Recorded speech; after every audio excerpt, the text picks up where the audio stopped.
நீ ஆகாரம் நடுவு போருந்தாள் குஹனை பார்த்து. கங்கையில சந்தியாவந்தனங்கள்லாம் பண்ணி அனுஷ்டானங்கள்லாம் பண்ணிவிட்டு ராத்திரி தீர்த்தத்தை சாப்பிட்டு சீதையும் லட்சுமணனும் ராமனுமா குஹன் 3 படுக்க போட்டாள். சுவாமிக்கு ஒரு படுக்கே, சீதைக்கு ஒண்ணும் லட்சுமணனுக்கு ஒண்ணும். லட்சுமணனை காக்காம அவரா போட்டுவிட்டார். சீதையும் ராமனும் படுத்து விட்டாள். நல்ல சிரமவா நித்திர பண்றாள். லட்சுமணம் வில்ல வச்சிருந்து காவ காத்து நிற்கிறார். குஹனும் இன்ன புறத்துல லட்சுமணன் கால் மாட்டுல, அவர் தலைமாட்டுல நிற்கிறார். அவரும் வில்ல வச்சிருந்து.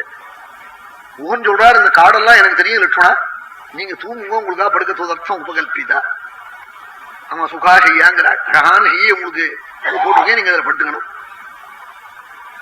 எனக்கு இந்த தேசத்துல எல்லாம் நின்று வழக்கா ராத்திரியில எல்லாம் அவன் என்னை கண்டா பயப்படும் கரடி விலி சிங்கங்கள்லாம். அதனால நீங்க தூங்குங்கிறார். அவர் இல்ல நான் எனக்கு தூக்கம் அவசியம் இல்லை, நான் இருக்கேங்கிறார். இவர் ஒண்ணு நினைச்சுன்னு சொல்றார், அவர் ஒண்ணு நினைச்சுன்னு சொல்றார். இவருக்கு என்னன்னா குஹனுக்கு லட்சுமணன் கிட்ட கொஞ்சம் சந்தேகம். என்ன சந்தேகம்னா,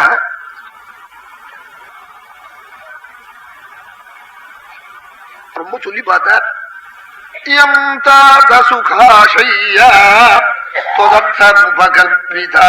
உங்களுக்கா போட்ட படுக்கா போறதே நாள் குஹன்.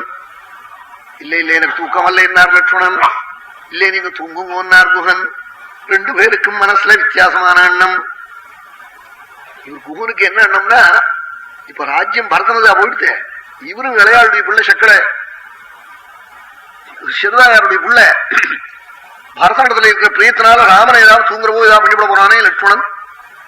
குஹனுக்கு கவலை. இவருக்கு என்ன கவலைன்னா, இனிமே ராஜ்யம் பரதனதா போயிடுது. பரதனுக்கு உட்பட்ட சித்து வட்டத்தை அரசா போட்டான் குஹன். பரத பிரியத்துக்காக ராமனை ஏதாவது பண்ணிவிட போறானே இவன், காட்டாள்கிட்ட கொண்டு உப்பிக்கவாவது நம்ம அண்ணாவேன்னு அவர் நினைச்சுக்கிறார். இப்படி 2 பேரும் மனசுல இருக்கிறத சொல்லாமே நீ தூங்குங்கிறார். எனக்கு தூக்கம் இல்லைங்கிறார். இவர் எனக்கு இருட்டுல பயம் இல்லைங்கிறார். இப்படி ஒருத்தர் பேசுகின்றாள். மெட்ராஸ் வைர வியாபாரிகிட்ட பம்பாயில இருந்து ஒரு ரத்ன வியாபாரி வந்தான். 10-20 கோடி பச்சை நீளம் எல்லாத்தையும் எடுத்துன்னு வந்தான் மும்பாயில இருந்து. இதை கொடுத்துட்டு இங்க இருந்து வைரத்தை வாங்கிட்டு போகும்னு. அப்படி டவுன்ல பேசான கடையில வைர வியாபாரிகிட்ட கொட்டிருக்கான். இவன் 20-30 படியே.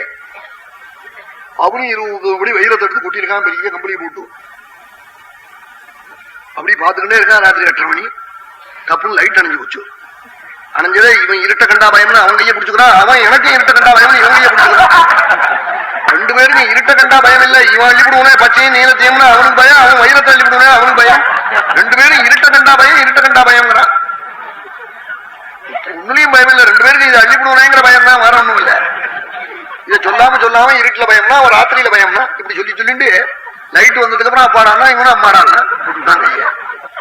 அது மாதிரி குஹனும் லட்சுமணன் இப்படி பேசுகின்றாள். அப்புறம் லட்சுமணன் குஹன் இடத்துல வாஸ்தவத்தை சொன்னாள். என்ன,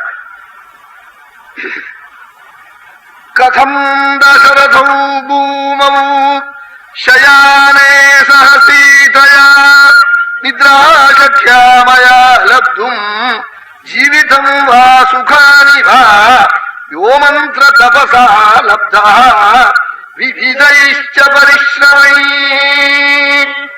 தசரத புத்திரனான ராமன் பூமியில் தூங்கும் பொழுது, சீதையோட தூங்கும் பொழுது எனக்கு தூக்கம் வருமானு காட்டார் லட்சுமணன்.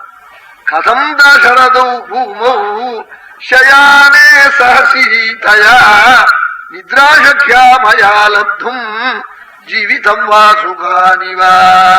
தூக்கம் வருமா? என் உயிர் துடிக்கிறதே குஹா, என் சுகத்தை அடைஞ்சு என்னுடைய ஜீவனானது திட்ட பண்ணுமா என் பிராணன்னு காட்டாளா. இதை கேட்டுட்டு குஹன் போல அழுதா. லட்சுமணனுடைய பக்தியை பார்த்து இப்படி பேசிக்கிட்டே இருந்தால் பொழுது ஒடிஞ்சு போச்சு. உடனே அனுஷ்டானங்கள்லாம் பண்ணினாள்.